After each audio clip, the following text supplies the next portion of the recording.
यार, तो क्या उसका नतीजा है ये, और इसको लेकर के अब अधिकारी हों चाहे जनप्रतिनिधि हों, उनका इस पर क्या कहना है और जनता का रिएक्शन इस पर क्या है?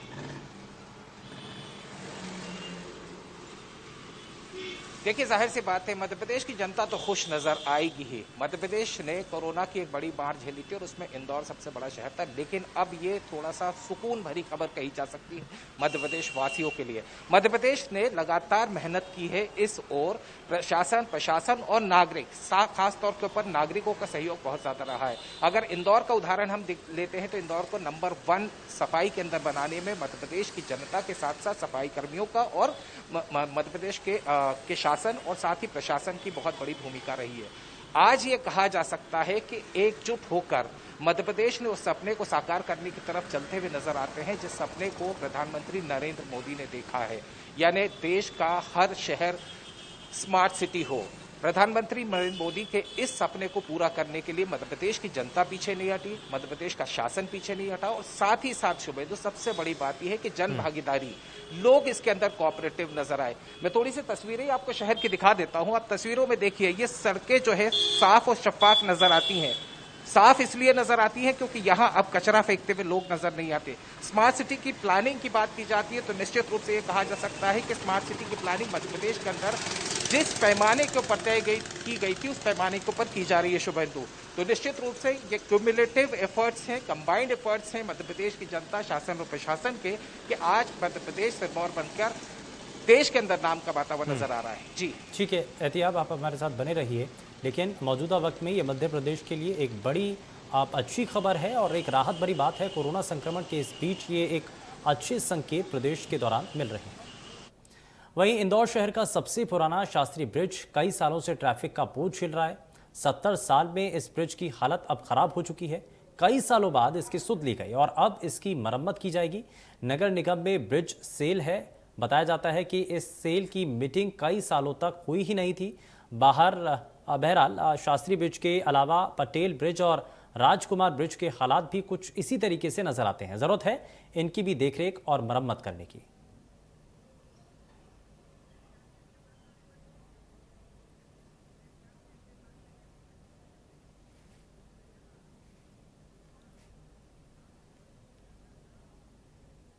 और इन्हीं सभी चीज़ों को लेकर के जानकारी हासिल कर लेते हैं। एहतियाब शेख लगातार हमारे संवाददाता हमारे साथ बने हुए हैं। एहतियाब, over to you.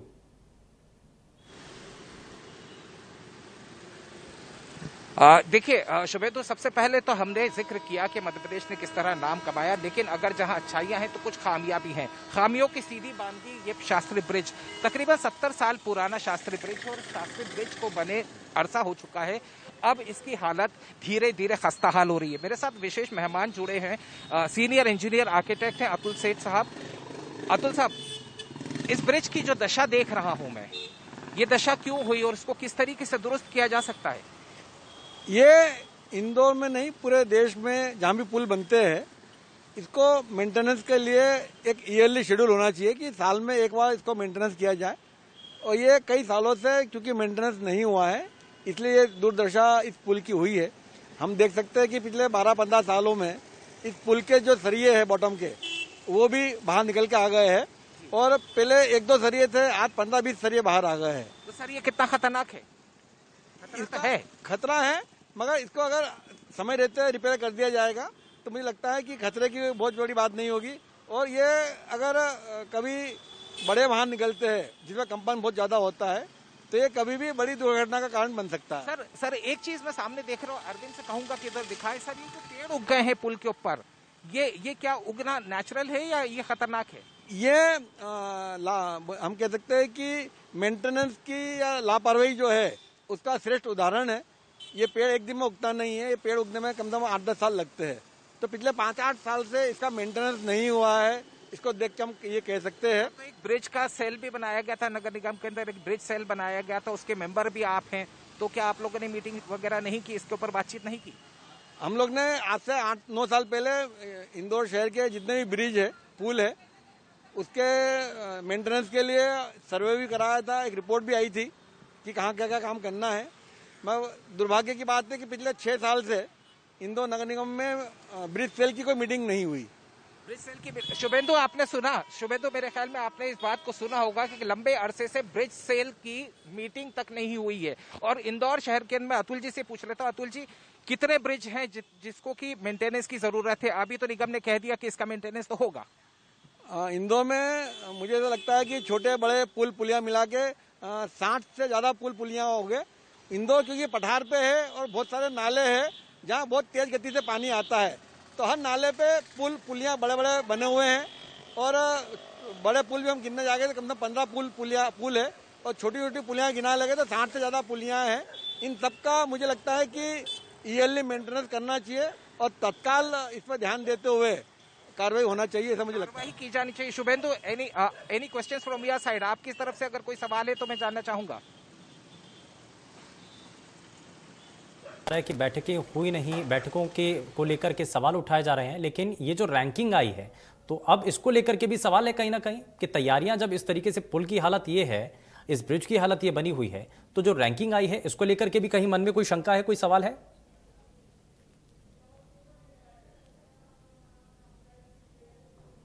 He is not the right person to answer this. फिर भी एक जनरलाइज क्वेश्चन सर मैं पूछ लेता हूँ। शहर में तरक्की हुई, शहर ने बहुत तरक्की की है। आज ये कहा जाए कि हमारी रैंकिंग के अंदर भी हमारा शहर ऊपर है, तो क्या ये कहीं ना कहीं रोड़ा बन जाएगा? रोड़ा बने न बने, क्योंकि वो रैंकिंग के अंदर इसका मार्किंग नहीं है। अगर मुझे लगता है कि शहर को जीतने के लिए ये जो मेंटेनेंस है जो होना चाहिए तो महत्वपूर्ण मनाते रूटीन में लाया जाए, तो मुझे लगेगा कि इंदौर शहर की जीवन रेखा लगातार स्मूथ बन। अतुल जी का कहना, क्योंकि वो इंजीनियर है, स्ट्रक्चरल इंजीनियर है, तो वो बारीकियों को समझते हैं। इंदौर शहर के अंदर एक ऐसा पुल भी है जिसके डिजाइन को लेकर अभी तक काफी कंट्रोवर्सी चल रही है। काफी सारी चीजें जो कही जा सकती है कि रुकी पड़ी हैं।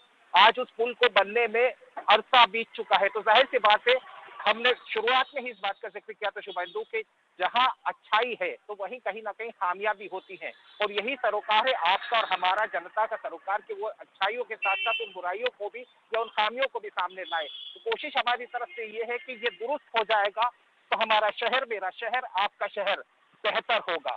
शुभेंदु, जो ट्रैफिक है वो यहाँ पर मैं लगातार हम देख भी रहे हैं, हमारे सभी दर्शक भी देख रहे हैं कि यहाँ पर आवाजाही बहुत हद तक हो रखी है। और ऐसे में ये जर्जर ब्रिज की जो हालत है अगर इसी तरीके से बने रही तो आने वाले समय में, क्योंकि किसी भी तरीके से अगर हादसा होता है तो असल मायने में इसका जिम्मेदार किसको माना जाएगा? क्या अभी तक जो गैर जिम्मेदाराना रवैया प्रशासनिक अधिकारियों का इस पर नजर आता है, क्या वो इस पर कोई भी जिम्मेदारी लेते हुए नजर आएंगे? इसको लेकर के अभी तैयारी है, प्रपोजल तैयार है या कदम उठाए ही नहीं जा रहे हैं? क्या इसके पीछे असल कारण है? राजनीति ज्यादा हो रही है? की तरफ से इस मामले में पहल की जा चुकी है, टेंडर्स बुलाए जा चुके हैं, इसकी मरम्मत की जाएगी। ये सवाल मैं अतुल जी से ले लेता हूँ। अतुल जी, आपने देखा कि इस पुल के ऊपर बहुत ज्यादा ट्रैफिक रहता है, ट्रैफिक लोड तो ज्यादा है यहाँ पर, तो आपको क्या लगता है कि अगर इसी तरह के हालात बने रहे तो कब इस तरह तो किसी भी हादसे को इन्विटेशन देने वाली बात हो जाएगी? निश्चित तौर से ये सौभाग्य है इस पुल का कि इस पे ट्रैफिक का वॉल्यूम तो बहुत ज्यादा है, मगर बहुत ज्यादा हेवी ट्रैफिक नहीं निकलते हैं, पेडेस्ट्रियल और कार वगैरह निकलते हैं, तो इसकी वजह से अभी दुर्घटना हुई नहीं है। हम भगवान से प्रार्थना करें कि बड़े व्हीकल का लोड आने के पहले और बहुत देर होने के पहले इसका रिपेयरिंग हो जाए। हमने एक दुर्घटना यहाँ पे पुल की देखी थी संजय से इंदौर में ब्रिज सेल की रिपोर्ट के अनुसार काम न हुआ था, तो इंदौर में जवाहर मार्ग के ऊपर एक पुल पानी के वजह से, ये जो आपने पेड़ देखा पीछे, इसे पेड़ उगने की वजह से ढह चुका। तो इंदौर शहर ने इसके लिए 6 महीने तक पूरा भुगता को इसके, क्योंकि मेन ऐसा भी गया। शुभेंदु का एक सवाल है, जिम्मेदार कौन होगा? जिम्मेदार मुझे लगता है कि आज की तारीख में पूरा इंदौर शहर की जितने भी पुल पुलियां हैं इसका निर्माण करने की जवाबदारी नगर निगम की है।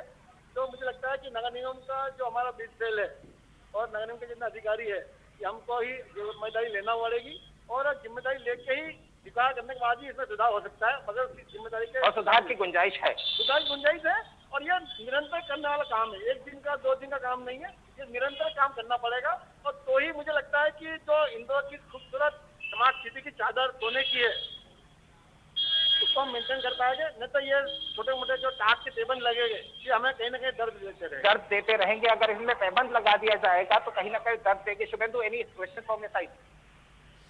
बिल्कुल, इसमें एहतियाब एक और भी चीज़ है कि ऐसे पूरे इलाके के अंदर निगम के द्वारा, क्योंकि इसमें मरम्मत का काम करवाना चाहिए था, लेकिन वो काम निगम के द्वारा किया नहीं गया। अभी और ऐसे दूसरे कई और जर्जर पुल होंगे जिसकी वजह से नुकसान हो सकता है, अंदेशा इस बात को लेकर के बना रहेगा। इस पर अभी निगम के अधिकारी इस पर क्या कह रहे हैं? देखिए, जहां तक बात की जाती है कि इस सब मुद्दे को उठाया, शुरुआत की गई है, निगम के अधिकारियों से बात हुई है, सीधे तौर पर यह कहा जाता है कि तैयारी चल रही है, आने वाले वक्त के अंदर चीजों को दुरुस्त किया जाएगा। हालांकि इस मामले के अंदर हम कोई अतिशयोक्ति नहीं होगी कि उसमें वक्त लगेगा, कितना वक्त लगेगा, इस मामले के अंदर किसी भी तरह की कोई बात नहीं आई है, लेकिन निश्चित रूप से ये कहा जा रहा है कि काम होगा। मैं अतुल जी से ही पूछ लेता हूँ। अतुल जी, आपने जिक्र किया था कि बहुत सारे नालों के ऊपर ऐसे पुल है जो कि खतरनाक हो जाते हैं, क्योंकि वहां गंदगी भी हो जाती है, यहाँ तक कि पानी भरा रहता है, तो वो काफी डेंजरस हो जाते हैं। आपको क्या लगता है निगम कब तक इसके ऊपर अमली जामा पहना देगा? मुझे लगता है कि निगम इंदौर का बहुत सक्षम है, बहुत एफिशिएंट है। हमने स्मार्ट सिटी में देखा, ठान लेता है वो कर लेता है। तो अगर इंदौर नगर निगम ठान लेगा तो मुझे लगता है कि अगले 1 साल के अंदर ये सारे पुलों का जो मेंटेनेंस है वो कर सकता है। बस शुरुआत है ठानने की, कब ठानते हैं और कब शुरू करते हैं। आपको उम्मीद है कि होगा? मुझे उम्मीद है। अभी इंदौर में जो टीम काम कर रही है वो जिम्मेदार काफी टीम है, और इनका अगर ध्यान में लाया जाता है तो काफी यही काम करते भी है। ध्यान में लाने के लिए आप और हम यहाँ हैं और इस चीज को ध्यान में लाने की ही कोशिश करवा रहे हैं। मुझे लगता है कि इस पर जल्दी होगा, और केवल ना इस पुल के लिए, बाकी इंदौर में जो जहाँ से जितना जो पुलियां हैं जो मुझे लगता है कि कई सालों से बने हुए हैं, उसके भी मेंटेनेंस के लिए ये एक शुरुआत होगी अच्छी, ऐसा मुझे लगता है। देखिए शुभेंदु, पहल हमने की है, पहल इस बात की है कि हम संज्ञान में ले आए निगम के कि कम से कम इस चीज को दुरुस्त करने की जरूरत है। निश्चित रूप से मैं इस बात के लिए निगम को किसी भी तरह के सवाल नहीं खड़े कर रहा हूँ।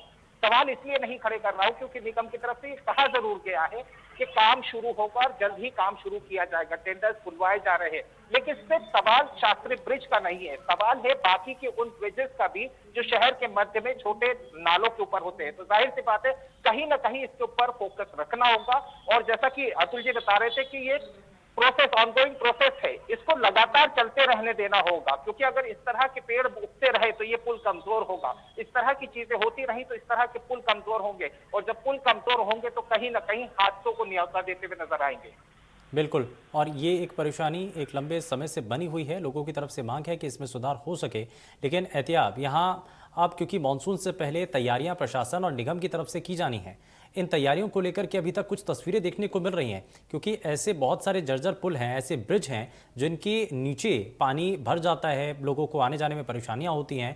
इसको लेकर के पुख्ता कोई प्रबंध हैं, और एक समय से जब लोग देखते हैं कि परेशानियां हैं, स्थायी रूप से समाधान क्यों नहीं? जनता के मन में यही सवाल आता है। बिल्कुल शुभेंदु, मैं अतुल सर से ही ये सवाल पूछ लेता हूँ क्योंकि वो उस सेल के भी मेंबर रहे हैं, साथ ही इंजीनियर हैं। सर, ऑनगोइंग प्रोसेस की बात तो की जाती है, ऑनगोइंग प्रोसेस किस हद तक और कितनी लेवल पे चलती जा रही है? लग रहा है कि वाकई में ये काम हो रहा है या इसको और भी ज्यादा तेज करने की जरूरत है? क्योंकि सवाल लगातार खड़े होते हैं सर, नजरअंदाज करने के सवाल खड़े होते हैं, भ्रष्टाचार के सवाल खड़े हो जाते हैं, कई बार लापरवाही के सवाल खड़े होते हैं। इसमें 2 बातें हैं। एक तो फोकस, हमारे शहर का जो फोकस होता है वो हमेशा कहीं सीधे बिंदु पे रहता है। पिछले 4-5 सालों से इंदौर नगर निगम का पूरा फोकस जो रहा स्मार्ट सिटी पर रहा, और पूरा अमला जो लगा स्मार्ट सिटी के काम में लग गया। तो मुझे लगता है कि ब्रिज का जो मेंटेनेंस वाला जो मार्ग था वो कहीं ना कहीं ओझल हो गया, पहली बात। और दूसरा जो मुद्दा है कि इंदौर शहर के अंदर बहुत सारे विभागों ने ये पुल बनाए हुए हैं। इसमें नेशनल हाईवे भी है, पीडब्ल्यूडी डिपार्टमेंट भी है, इंदौर में बीआरटीएस बना हुआ, आईडीए ने बना रखा है। तो इन सब ब्रिजों की मेंटेनेंस की जवाबदारी अंततः नगर निगम पे ही आना है। तो नगर निगम को निश्चित तौर से योजना बना के इसको देना होगा, और योजना बना के समय सीमा में इसको सुनिश्चित करना होगा, तो ही ये काम हो पाएगा। देखिए, जवाबदेही तय करनी होगी शुभेंदु, सबसे बड़ी बात है कि जवाबदेही तय करनी होगी। मैं तुरंत तस्वीरों की तरफ ले चलता हूँ आपको, कि वो तस्वीरें हैं जो दिखाने की हम कोशिश कर रहे हैं कि इस तरह की अगर स्थितियां कहीं भी, सिर्फ इंदौर शहर में नहीं, अगर किसी भी शहर के अंदर इस तरह की तस्वीरें होती है तो निश्चित रूप से वो खतरनाक होती है, क्योंकि ये पुल के स्ट्रक्चर को कमजोर करता है। इंजीनियर्स और एक्सपर्ट्स का कहना यह है कि ऐसी चीजें रेगुलर मेंटेनेंस के अंदर दुरुस्त कर देनी चाहिए, जो कि नहीं होती है, और ये सबसे बड़ी लापरवाही है जिसके ऊपर सवाल उठाना लाजमी है। बिल्कुल, और इसीलिए सवाल उठाना लाजमी भी है। और एक बड़ा सवाल ये भी सामने आता है एहतियात कि जब ये स्मार्ट सिटी के कॉन्सेप्ट को लेकर के देश के दूसरे पायदान पर जब मध्य प्रदेश आता है, 5 शहरों को इसमें शामिल किया जाता है, तो बड़ा सवाल ये भी है कि जो बुनियादी ढांचा है, जैसा कि तस्वीरें भी आप लगातार दिखा रहे हैं, वो अभी तक भी जर्जर हालत में है, इस पर किसी का नजर नहीं है। और सबसे ज्यादा जरूरत यही है कि जो बुनियादी ढांचा है उसको मजबूत किया जा सके।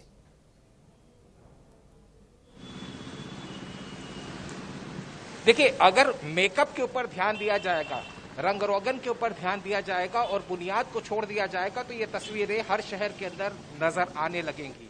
ये तस्वीरें इसलिए नजर आएंगी क्योंकि आप देखिए कि यहाँ भी, जहां भी आप नजर मारते हैं, ये बुनियादी स्ट्रक्चर को कमजोर करने वाली तस्वीरें हैं और इसके ऊपर सबसे ज्यादा दिमाग लगाने की जरूरत है, सबसे ज्यादा फोकस करने की जरूरत है, क्योंकि maintenance is the most important key to every survival.